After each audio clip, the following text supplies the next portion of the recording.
Pour bien s'entendre, il faut bien s'écouter. Rendez-vous sur M, la petite radio du Grand Maghreb.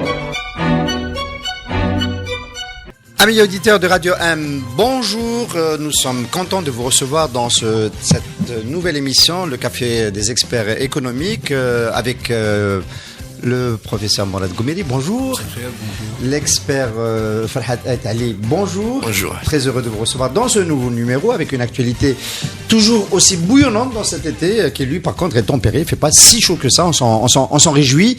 Alors, premier sujet qu'on souhaiterait traiter avec vous, messieurs, c'est cette directive de la Banque d'Algérie qui, subitement, au milieu de l'année 2018, donne l'instruction aux banques commerciales, aux banques primaires, comme on dit, de ne pas trop chercher derrière ce qui vient avec l'argent de ses déposants. Autrement dit, une directive qui dit il ne s'agit plus de poser des questions sur l'origine des fonds qui sont déposés par les épargnants. Il s'agit de les recevoir. Et c'est un métier. Le métier de la banque, c'est de recevoir l'argent, c'est de faire de la collecte de l'épargne. Le métier de TRACFIN, l'autre métier, donc de la surveillance et de la vérification de la traçabilité, il est assumé par d'autres instances. Et donc, les banques doivent d'abord recevoir, signaler ensuite éventuellement si c'est pas très clair, mais elles doivent dans tous les cas recevoir cet argent. Messieurs, votre premier commentaire sur cette mesure qui est relativement surprenante parce qu'on pensait que c'était assoupli, notamment à l'occasion de l'emprunt national. À un moment donné, on avait laissé entendre qu'on n'allait pas embêter les gens qui allaient acheter des coupons, on n'allait pas leur demander d'où venait cet argent, les coupons souverains. Mais il se trouve qu'il semblerait que les traditions au niveau des banques, notamment publiques, mais j'imagine que c'est le cas aussi pour les banques privées, sont restées tatillonnes sur cette question-là. De quoi est-ce que c'est le nom que cette directive? Qui commence? C'est Mourad. Merci. D'abord, il y a un problème de compétences. Vous savez qu'au ministère des Finances, il y a une direction des relations internationales, des finances internationales. Et dans cette direction, il y a une direction de la réglementation des changes. Donc, ce n'est pas à la Banque centrale de produire les lois, les arrêtés, etc. C'est à cette direction, au ministère, de le faire. On ne parle pas de changement là, hein? Non, on parle des dépôts en dinars. Oui, mais les dépôts en dinars ou les dépôts en devises, c'est la même chose. La réglementation n'émane pas de la Banque centrale. La Banque centrale gère, contrôle. La réglementation émane du ministère des Finances.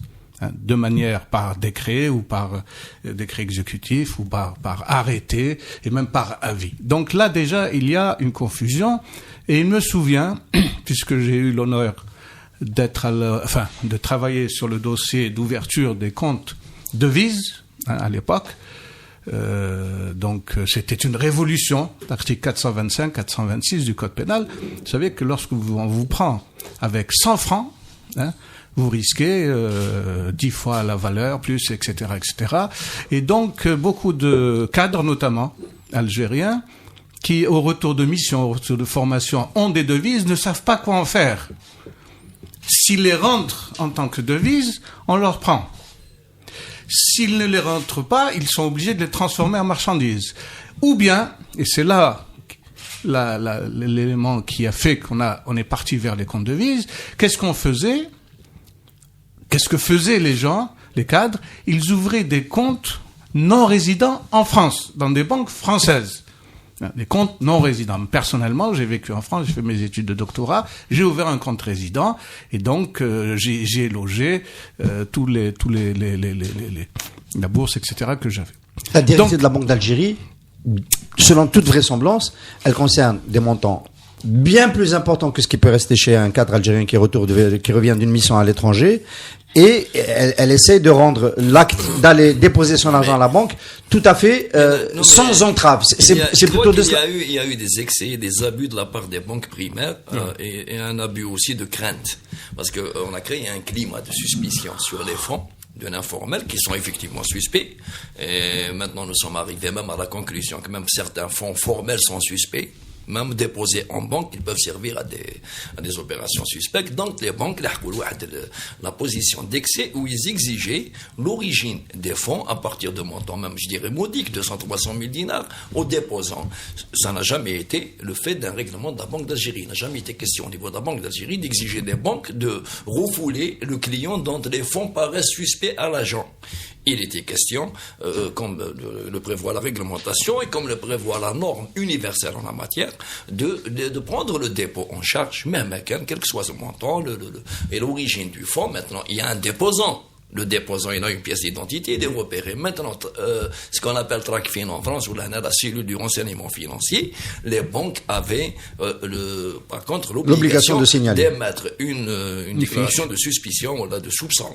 La déclaration de soupçon, si la banque ne la fait pas et que les fonds qui tournent dans une entreprise criminelle, au niveau international, c'est un délit, c'est même un crime économique. La HSBC s'est fait épingler, BNP Paribas.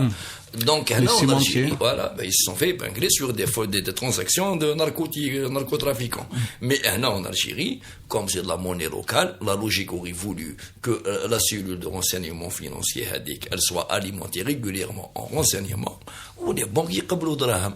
Mais je ne pense pas qu'ils voulaient récupérer l'argent d'un informel, que les gens qu'on classe dans la catégorie informelle, khaïfin men had le refoulement. C'est pas les guichets qui les chassent. Personne ne piégera son argent pour se retrouver non seulement refoulé au guichet, parce qu'ils préfèrent yahoussou le guicheti ou rjahom le dar. Parce que si jamais c'est la brigade économique qui rapplique, adieu l'argent, et aussi adieu la tête, parce que je connais pas beaucoup de gens qui peuvent justifier 1 milliard de dinars en Algérie, ou là même des fois 100 millions de dinars. C'est que c'est sous-déclaré. C'est ça. Eh ben, il a aucune réponse logique. Donc, ils vont pas ramener l'argent. Quel que soit les dispositions prises ou toutes les réformes qui n'impliquent pas un retour de confiance ou une sorte d'amnistie tacite, un arrangement futur, ils ne verront plus jamais cet argent. Les 7% dans la loi D'ailleurs, on ne parle pas uniquement des déposants, mais aussi lorsque vous voulez sortir votre argent. Il faut aller dans une banque et demander, attendez, mon argent, je souhaite. Alors, si c'est des montants importants, on vous dit 48 heures plus, etc. Je ne sais pas si j'ai les coupures que vous voulez. C'est tout ce carcan, qui a été stigmatisé par la banque d'Algérie. Je vais insister quand même, messieurs. Vraiment, une mesure de ce type-là va pas donner un petit coup de boost à des dépôts de gens qui... Aucune incidence. Bon, il est vrai que il est vrai que dans n'importe quel pays normal, il y a de quoi appeler les pompiers. Mais c'est normal, parce que si tu dis le chèque, même en justice, c'est pas évident. Il y a une suspicion dans le fiduciaire, le scriptural. Enfin, pratiquement tout est devenu suspect. Même les billets ou là où ils traitent l'imprimante. Donc, à un moment donné, dans un pays où l'économie est frappée de suspicion, mais les gens Est-ce qu'on n'a pas raté un virage? Juste une question pour rester dans le thème de la confiance. Est-ce qu'on n'a pas raté un virage avec la loi, les dispositions de mise en conformité fiscale qui demandaient aux gens de ramener leur argent et qui, pour la partie qui n'était pas justifiée, il y avait une taxe forfaitaire de 7%. De 7%, qui était très en dessous de ce qui était. Est-ce qu'on aurait dû aller en dessous du 7%? Ça, je vous ai déjà dit que c'est une escroquerie internationale. Attention, mais vous ne savez pas ce que ça signifie, l'amnistie fiscale. L'amnistie fiscale, ça veut dire que tous les voleurs, je dis bien les voleurs reconnus en tant que tels, sont absous. Votre argent est blanchi. À concours de 7%. Oui, mais à concours de 7%. Alors, raison de plus. Votre argent, vous n'avez plus besoin de le blanchir. C'est l'État qui le fait pour vous. Mais vous imaginez un peu l'impact. C'est des choses qui sont arrivées dans des pays après des catastrophes. Est-ce qu'on est sûr de ne pas arriver à cette catastrophe et d'avoir besoin de cette mesure? Je vais répondre à Simorad. Réellement, absoudre moyennant 7% des fonds d'origine diverses, c'est moralement malsain. Mais concrètement, nous sommes en train de noircir de l'argent qui sort de la Banque d'Algérie. Donc cet argent-là qui noircit au fur et à mesure des émissions. Il faudrait peut-être penser un jour à le blanchir d'une manière ou d'une autre. La fameuse loi avec la MCFV à l'époque de Khalfa, moi je l'avais dit à l'époque qu'elle ne réussira pas parce qu'elle pêchait par 2 paragraphes dans deux petits articles comme ça glissés, le dernier paragraphe qui eux justement mettaient à la charge de l'intéressé, du déposant, de justifier non pas de l'origine de l'argent, mais de la non-origine criminelle. Automatiquement, quand personne ne peut justifier ça, donc on a de casser de facto l'attractivité. Les gens, c'est pas les 7% qui leur font peur. Ou quand ils ont 20%, ils auraient pratiquement ramassé 80% de ce qui traîne dans le circuit. Mais à partir du moment où il glisse un paragraphe qui ne précise rien, donc on lui dit même pas vis-à-vis de quelle juridiction il va devoir s'expliquer. Est-ce que c'est le fisc, est-ce que c'est les brigades économiques? Donc ils ont écouté Mourad Gomeri qui est choqué par le fait que ce soit l'État qui soit.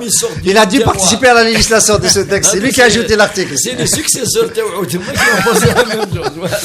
Non, mais les Américains, par exemple, l'ont fait, les Français aussi. Vous savez qu'en France, il y a un système qui calcule à l'INSEE ce qu'on appelle le badeline des Français. Et les Américains l'ont fait en disant, bon, on vous donne un délai, vous rapatriez, vous payez, etc., etc. Mais là, c'est des choses à la marge. Hein. Tandis que là, en Algérie, ce ne sont pas des choses qui viennent en marge d'eux.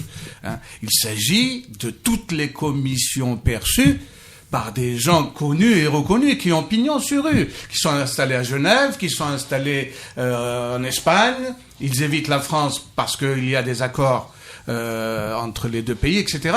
Donc, c'est ça qui était visé. Et donc, tu parles de choquant, c'est pire que choquant. Hein. À partir qu'un État devient un État voyou, c'est-à-dire qui est complice de gens qui ont, par un tas de manipulations, ont amassé des ressources et 10 ans, 15 ans après, bon, on efface tout et on recommence. Je trouve que c'est un très très mauvais signe pour toutes les générations qui vont venir par la suite. J'ajouterai une chose pour ce qui concerne cette affaire de la banque, la directive de la Banque d'Algérie.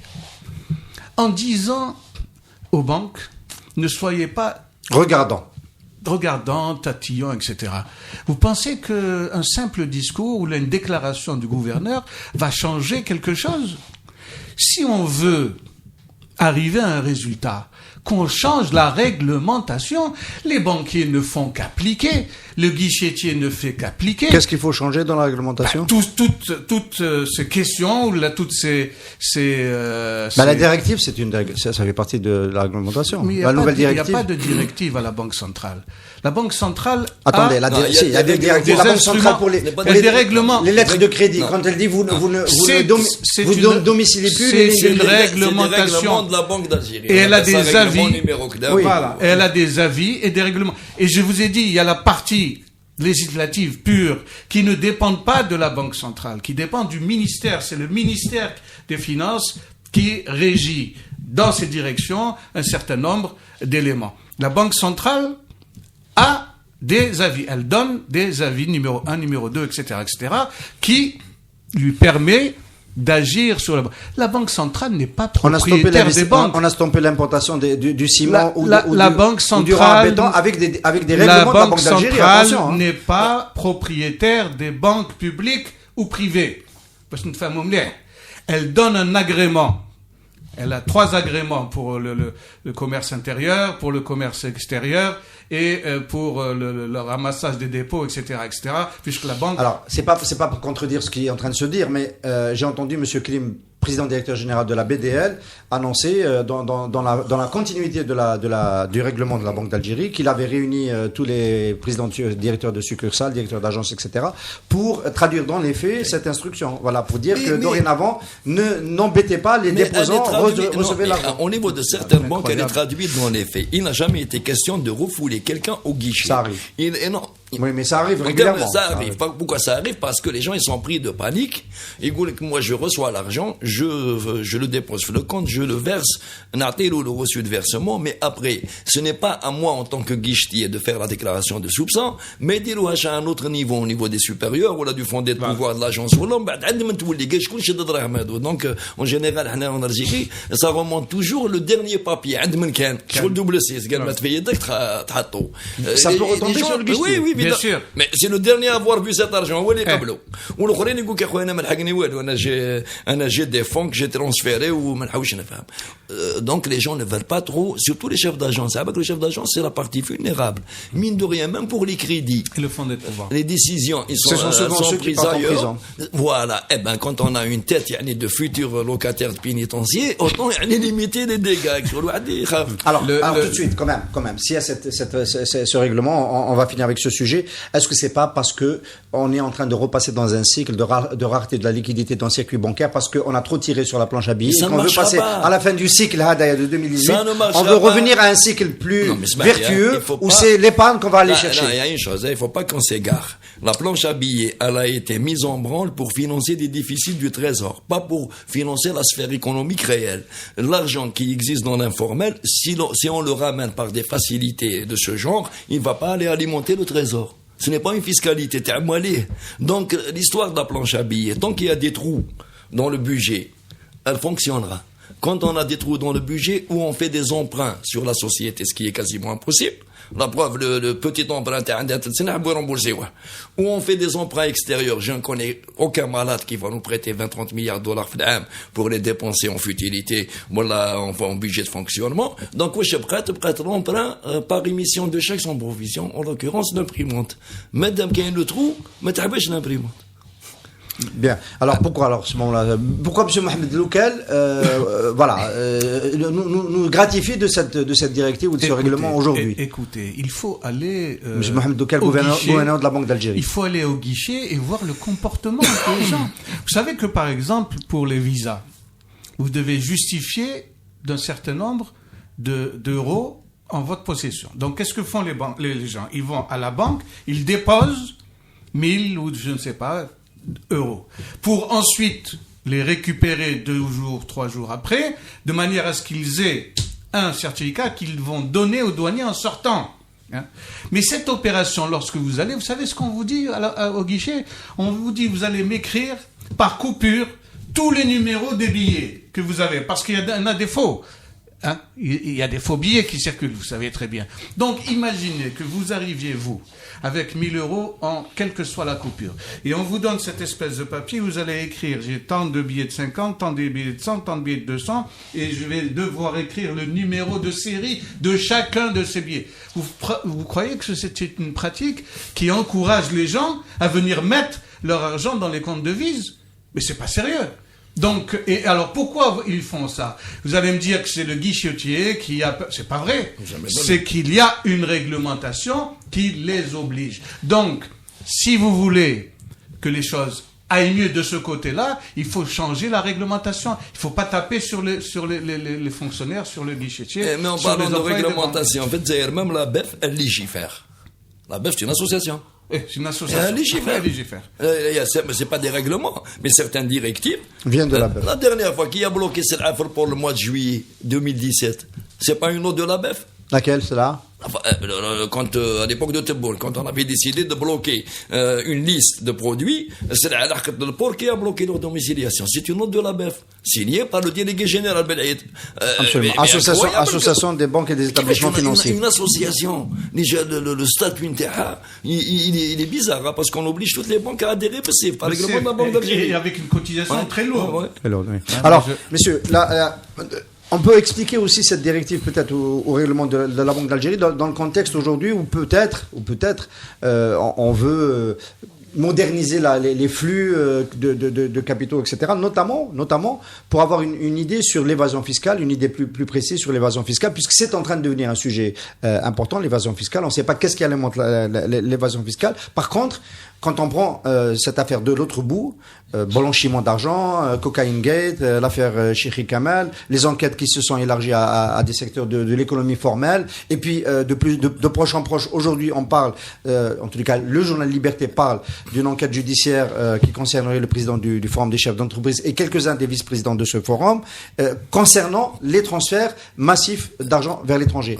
Est-ce que aujourd'hui le fait d'avoir un système bancaire aussi faible, c'est pas aussi un effet d'éviction qui rend plus possible ces transferts?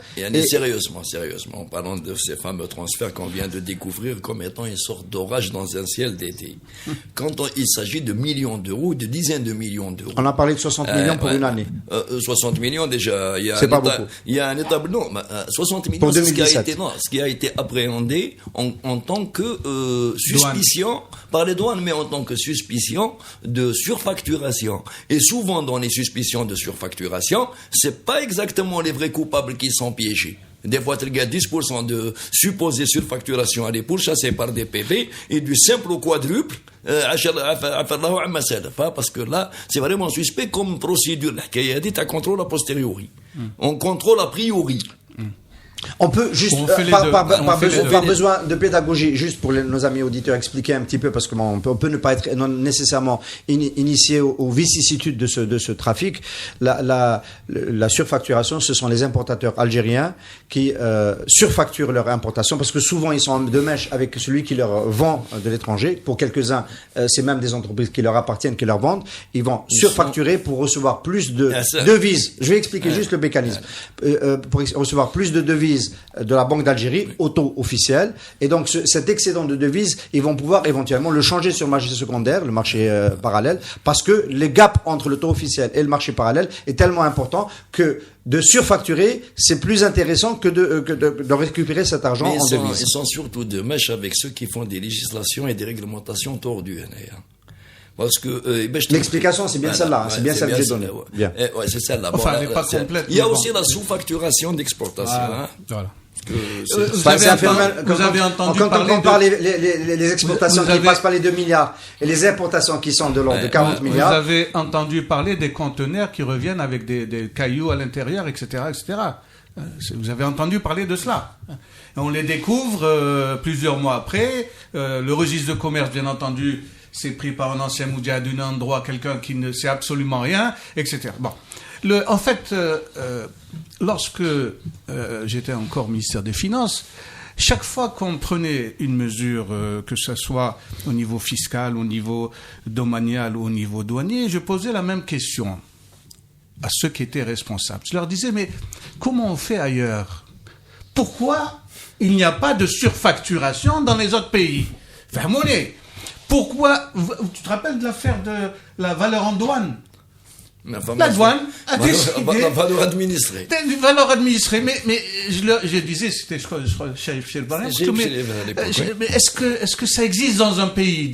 Donnez-moi un pays où ça existe.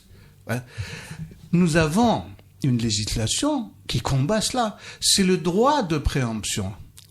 Le droit de préemption. Vous me dites que vous avez amené un bateau de téléviseurs et que chaque téléviseur coûte $10 pièce, alors que visiblement c'est pas le cas. Ok? Vous avez amené un bateau de téléviseur avec 1000, 10 000, 20 000 téléviseurs et vous déclarez qu'il vaut $10 pièce. Voilà vos $10 et je prends la marchandise. Vous le faites une seule fois. Une seule fois. Plus personne ne le fera. Vous avez acheté une villa, vous la déclarez 1 milliard, alors que visiblement elle vaut 10. Quand vous avez déclaré 1 milliard chez le notaire, etc., il faut qu'elle soit enregistrée. Au niveau de l'enregistrement, donc, demain, cette villa, 10 milliards, et je prends la villa. On peut même rajouter 5 millions de dinars de plus. Le code de l'enregistrement et le code des douanes, en la matière, il prévoit 10% de majoration. Voilà. Et le trésor public acquiert le bien moyennant 10% de majoration. Quand il y a une forte suspicion de sous-déclaration. Le mécanisme de ces dernières années, messieurs, c'est la surfacturation. Pour la surfacturation, il y avait moyen de repérer. C'est pas les agents qui font du coup par coup. Avec des niches de surfacturation. Premièrement, celui qui surfacture, il ne doit pas être surtaxé. Donc c'est en général l'Union européenne. C'est pas un produit de 30 et 19, voilà. Mais il n'est pas rentable. Voilà. C'est des taux douaniers qui sont bas. Des taux douaniers qui sont bas. Il y a aussi, il faut pas qu'il soit vraiment sous un contrôle effectif pour un produit qui fait l'objet d'une suspicion. Donc il faut voir aussi les franchises fiscales pour les investissements. Parce que au circuit vert. Même les contrôles, ils sont allégés. Donc, si on voulait réellement s'attaquer à la surfacturation en amont, on peut s'attaquer pratiquement à toutes les causes fiscales, douanières, à toutes les facilités qui permettent justement. Mais comme on a tracé des couloirs, il y a aussi la loi de finances pour 2009, la LFC 2009, qui est une calamité de mon point de vue, qui a obligé les gens à transférer l'argent à l'avance, le crédoc obligatoire. Mais je n'ai plus les moyens de les récupérer. Quand on travaillait pas sur Ramdoc, elle n'est pas confort. Le fournisseur mais le fournisseur il crève. On a transféré la contrainte du fournisseur vers le client. Supposons qu'on a une combine. Un fournisseur, moi je suis algérien. Dans cette combine là, quand tu arrives en cas où il y aurait une surfacturation avérée, où il fait la douane le reste du contentieux. Il le fera pas. Mais dirais-je. Mais à pas. partir du moment où quelqu'un, par voie législative, algérienne, a fait passer une ordonnance qui protège l'importateur, et l'exportateur. Elle protège le fournisseur. Le fournisseur, elle est plus chère et elle protège le fournisseur. Ça existe ça dans le monde.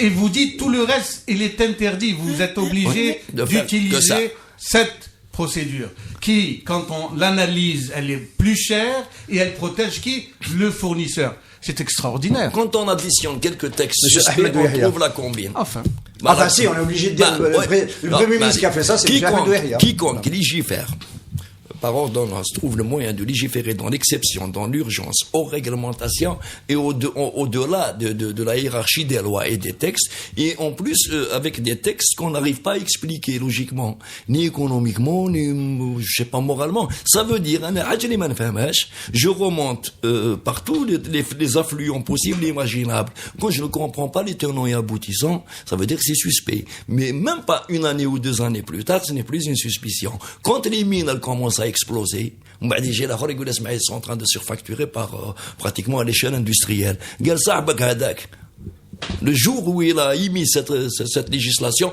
on est en tant qu'Algérien. Je suis en droit de le soupçonner de l'avoir fait délibérément. C'est un soupçon, ce n'est pas une preuve. Mais ceci dit, vu le résultat... Je suis jamais allé aussi loin concernant Hamdou Yahya, mais bon... Non, lui ou un autre, c'est valable pour tout le monde. Elle a tout texte qui me paraît suspect. Et dans les résultats... C'est vrai qu'il y a un effet de niche.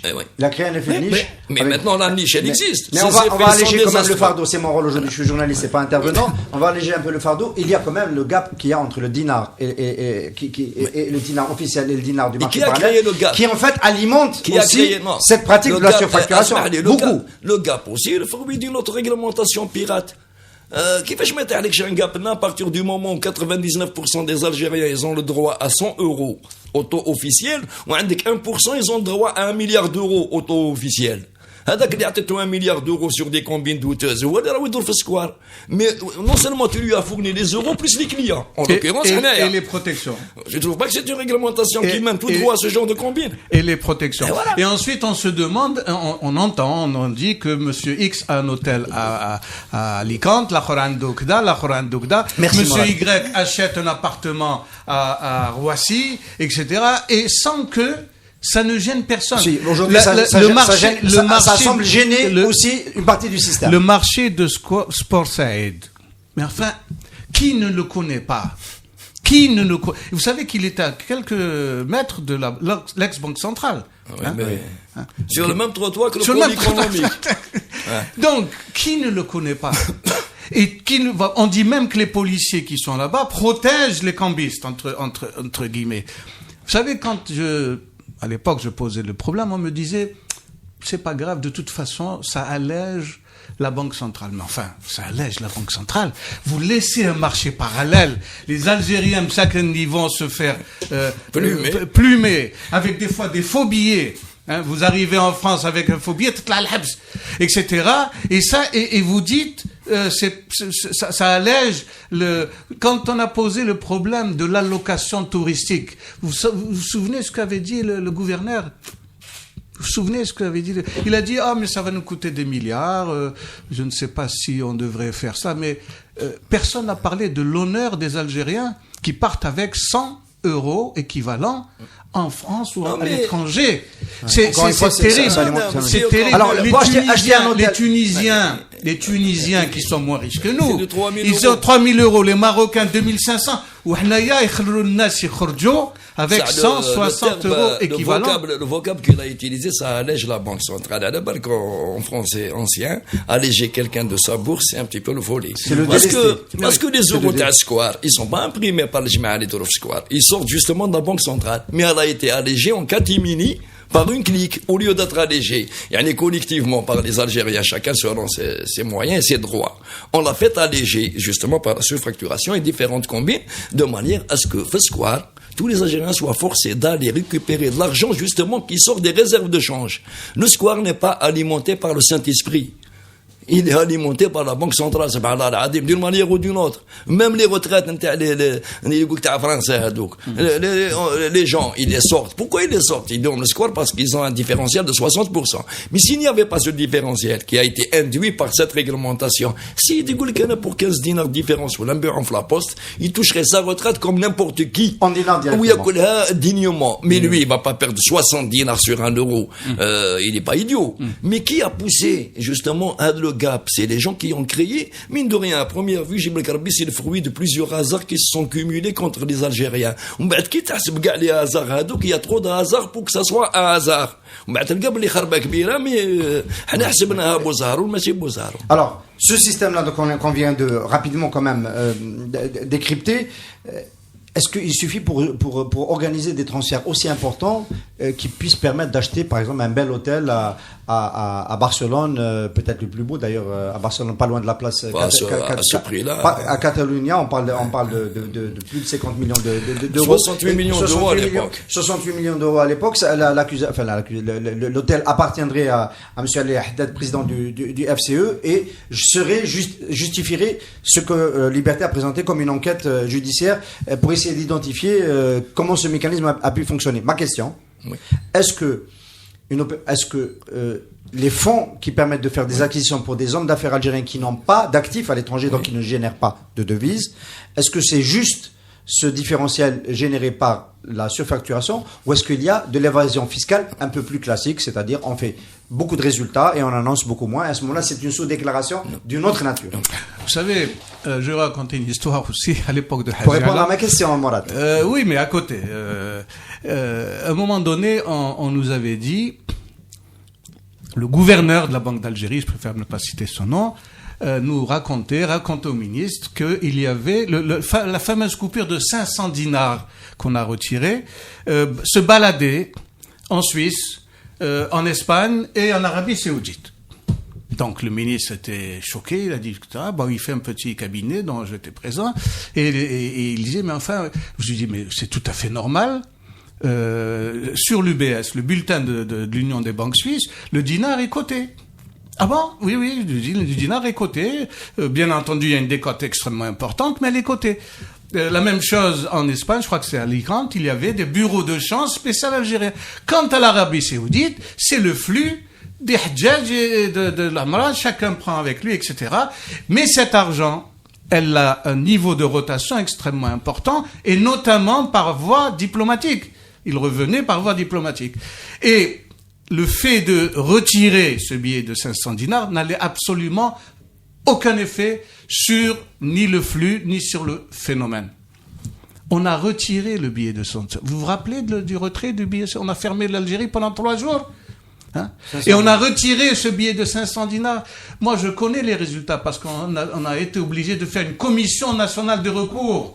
On avait touché des petits gens, des analphabètes, des gens malades, etc., qui se sont retrouvés avec cet argent et qui ne savaient pas quoi en faire. Donc, les recours, il y avait des gens malins aussi, les gens malades. Il y a des gens qui ont acheté des 500 dinars. Donc, si vous voulez sérieusement vous occuper des problèmes monétaires et financiers, et notamment la bancarisation du dinar, la sortir de la thésaurisation. Il y a des instruments. Aujourd'hui, vous n'avez pas les moyens d'acheter quoi que ce soit, un bien ou service, autrement que par le cash. Si on se fouille tous les 3 Hanaya, on va voir qu'on a un minimum de 5000 dinars en cash. Ce n'est pas normal. Vous ne pouvez rien acquérir. Les entreprises publiques refusent le chèque. La question, Mourad, quand même. Il y a quand même des entreprises publiques qui ont quasiment coulé à l'échec des chèques. Le lit a été mis sur la paille par les chèques sans provision. Parce qu'elle livrait pratiquement de 30 millions de dinars. Ça devient un problème de justice. Alors, le proté. On va finir sur le... Vous savez que la répression, faites un chèque sans provision en France, aux États-Unis ou ailleurs. Vous avez des réactions extraordinaires. Ici, vous avez un chèque sans provision, vous passez devant le juge, la moitié part tout de suite, etc., etc. Donc il n'y a pas une action. Pour revenir, parce qu'on va s'égarer sur l'histoire de l'hôtel, le mécanisme, comment on achète ce genre de biens. Comment on peut se retrouver avec quelques millions de dollars ou d'euros à l'extérieur qu'on peut placer dans des acquisitions de biens.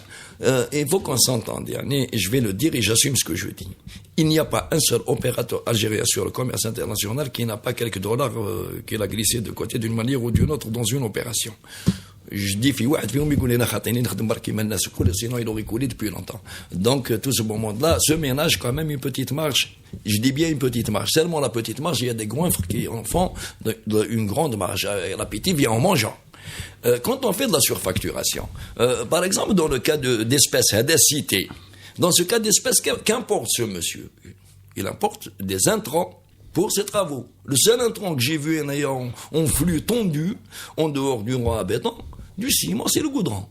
Donc il faudrait quand même, et en plus c'est des intrants destinés à des marchés internes qui des fois sont franchisés, donc qui ne subissent pas beaucoup de droits de douane. Et même quand il y a beaucoup de droits de douane, comme il les répercute, c'est des marchés publics. Sur les marchés publics, c'est des coefficients de 2 et de 3. Quand on répercute sur les marchés publics, on se fait assez de marge pour compenser les droits à dos. Si on a des sociétés écrans, ou bien un fournisseur lui-même doté de sociétés écrans, qui font de la prestation, vers lesquelles il oriente les surplus. Donc les surplus, mais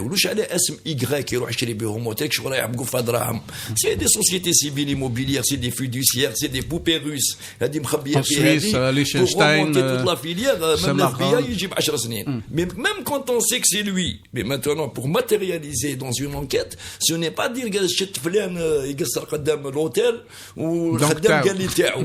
Ça, c'est pas une enquête, mon cher ami. Une enquête, c'est la preuve juridique sur document. C'est pour ça qu'ils disent les enquêtes طولوا. Si ça se trouve, il n'y a jamais eu d'enquête. C'est compliqué. Ouais, mais maintenant, les fameuses enquêtes qui sont lancées, je trouve que c'est quand même suspect que chaque été, depuis 2 ans, depuis qu'il y a la crise, chaque été, il y a une campagne, mais qui foire à l'automne. La précédente, c'était bonne et il a foiré avec elle. Il a foiré avec elle. C'est lui qui a foiré. Messieurs, on va arriver sur la fin de cette émission. Je suis obligé d'avancer vers le dernier sujet rapidement. Il y a une information qui nous a alarmés et que je souhaitais partager avec vous pour avoir vos commentaires. Le taux de natalité de l'Algérie parmi les plus élevés au monde. C'est une étude qui vient de le publier le 13, c'est pas un mauvais jour, le vendredi 13 dernier, avec des augmentations. Il y a une reprise de la natalité depuis l'année 2000, avec des naissances qui sont repassées de 589, qui sont passées, alors respectivement par an, de 589 000 naissances par an en 2000 à plus d'1 million en 2017. 1,67 million. Alors ma question, elle est purement économique. Est-ce que c'est pas une contrainte supplémentaire? Nous, on regarde ce qui se passe du côté du prix du pétrole, on regarde ce qui se passe du côté des réserves de change, on regarde ce qui se passe du côté du déficit public. Est-ce que il faut pas intégrer aussi ce paramètre démographique pour les prochaines années? Si j'ai bien compris, nous sommes en train de gérer un élevage. Donc, ما عندناش الدراهم, ما عندناش القرط وكيكثروا الكباش نباصيو. Normalement, une augmentation de la démographie, si on avait une structure économique digne, de l'utiliser, même dans une guerre, ça fait pas peur. Mais chez nous, ça fait peur. La dernière fois, j'ai fait un article où j'ai dit que ce qui me faisait le plus peur, c'était pas le million d'Algériens qui naissaient chaque année, mais c'est les 2 millions de Nigériens qui naissaient chaque année. C'est le voisinage qui fait plus peur, parce que là-bas, le pétrole n'a jamais existé. Il tourne à peu près un PIB de 10-12 milliards de dollars. Ils seront 72 millions en 2040. Il y a 52 millions. Et à 72 millions, bonjour les dégâts. Surtout qu'apparemment, les frontières, c'était passoire. Donc, on a le fameux million d'internat. Il ferait peur à des économistes comptables. Mais si on parle d'économie réelle, si on était capable de mettre de côté des bureaucrates foireux pour créer une véritable économie, c'est sur un continent avec des perspectives. On ferait une politique de familiale sahélienne aussi. C'est ça. Le million هذاك نلقاو شغل. Mais علاش اليوم ما نلقاوش خدمه؟ باسكو اليوم خدمه والله واحد يحتاج دي فليك، واحد يحتاج دي جوندار pour compenser les فليك باش ما يهاجموش عليه الاخرين، واحد يحتاج des enseignants, mais pas des enseignants, juste des postes pour faire de l'élevage de gosses، mais personne ne produit rien. كي يجي واحد يفتح usine, Si par malheur elle tourne bien, tout le monde vient la couler. Évidemment qu'avec une logique pareille, même avec 100 000 naissances par année, on n'ira pas loin. Supposons qu'on prend 42 millions en 2030, mais il n'y a plus de pétrole. Vous pensez que ce sera plus beau? Ce sera pas plus beau. Il y aura beaucoup de vieux. Et il n'y aura pas assez d'insulines. Là, il semble quand même que les autorités algériennes se sont alarmées de cette alerte, voilà, de ce warning. Il faut quand même ne pas oublier la destruction des instruments de planification qui s'est faite d'une manière éhontée. Hein. Moi, je ne suis pas pour la planification centrale et bureaucratique que nous avions à l'époque. Hein, les fameux plans triennal, quadriennal, quinquennaux, etc., auxquels j'ai participé, bien entendu. Mais j'étais pas pour qu'on enlève définitivement la planification comme instrument de... vous savez, un pays qui n'anticipe pas, c'est un pays qui est proche d'être recolonisé. Hein. Aujourd'hui, on navigue à vue, et puis on s'aperçoit, tiens, mais c'est un phénomène qui dure depuis des années. Nous avons la même politique nataliste, alors que les conditions, c'est comme pour la sécurité sociale. Est-ce qu'on a eu vraiment une politique nataliste? Est-ce que c'est pas juste des contraintes qui se sont desserrées, je pense notamment au logement. C'est quelque chose dans ce goût-là. Voilà. Ouais. Et les salaires, le niveau de vie qui fait. En général, le niveau de vie, quand il est élevé, on fait moins d'enfants, mais surtout le logement. Est-ce que c'est pas le desserrement de cette contrainte qui a fait monter le taux de natalité de 2,7 à 3,1? Oui. C'est énorme. Oui. Il y a aussi l'augmentation en termes de certains moyens de vie. Et quand les salaires des ménages s'améliorent, à un moment donné, quand même pendant 10 ans, les gens ils sentaient réellement qu'ils pouvaient avoir même un niveau de vie plus ou moins proche des pays de l'Europe du Sud. Et faire un enfant de plus. Non, ça, je veux dire culturellement, culturellement, chez une grande partie de la population, la limitation des naissances est même une forme d'hérésie. Il faut pas voir, bon, c'est une catastrophe pour certains, mais c'est une grande bénédiction pour d'autres. Il y a même des textes religieux qui disent que la multiplication, même chez les catholiques d'ailleurs, proliférez, multipliez-vous, on va pas quand même dicter une vision d'une minorité à une société. Le seul moyen qui a réduit la natalité des années 90, ce n'est pas les élites qui ont expliqué aux gens qu'il fallait pas faire des gosses. C'est la misère qui s'est chargée de leur expliquer qu'ils étaient vraiment mal barrés. Attendez, la même misère dans d'autres pays. Tu as cité le Niger tout à l'heure. Dans d'autres pays, ça provoque l'inverse. Mais c'est exactement ça.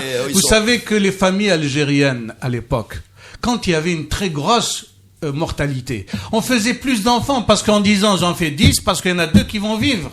Hein? Donc c'est l'effet inverse des fois qu'on obtient. La misère dont je parle après les années 80 où c'était une vie quand même plus aisée. Les Algériens, quand je parle de misère, le Niger, elle est exponentielle. ما عاشوش dans des appartements بعد زيارة تاعهم وعاشوا بطوموبيلاتهم بعد زيارة تاعهم. Non, au Niger c'est une autre forme, c'est vraiment la paupérisation totale qui date de Mathusalem. En Algérie dans les années 80 on avait un taux de natalité خوف زين.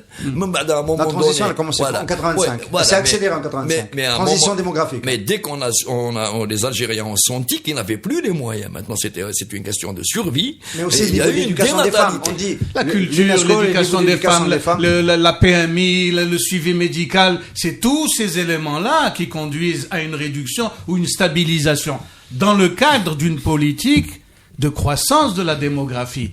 Le problème, d'abord, ça pose pas uniquement un problème de quantité. Comment les répartir dans l'espace? Hein? L'urbanisation à outrance des grands centres urbains, les fameuses cités qui entourent... Tendance mondiale. Pardon? C'est une tendance mondiale. La tendance mondiale, nous sommes obligés de la suivre ou la Kevin? Oui, non, logement social. Non, on parle pas de logement social. Là, des cités, les copies qui avaient, les soviétiques. Les bidonvilles améliorées. C'est des villes sans centre-ville. Très bien, donc il faut juste noter que la tendance nataliste, c'est pour la première fois ralenti en 2017, un peu comme la consommation du carburant. On ne sait pas s'il y a eu une subvention qui a été supprimée au passage, mais toujours est-il que dans ce ciel de grisaille, il y a une inversion de la courbe qui a eu lieu en 2017. Il faudrait qu'elle se confirme dans les années qui suivent. On arrive à la fin de cette émission, l'avant-dernière de la saison. On terminera la saison du CEE le 30 juillet prochain. En attendant, on va se fouiller les poches mutuellement pour voir si on a 5 000 dinars au minimum. Dans nos poches comme moi j'avais pronostiqué. Merci nos amis auditeurs, à très bientôt. Merci. À très bientôt.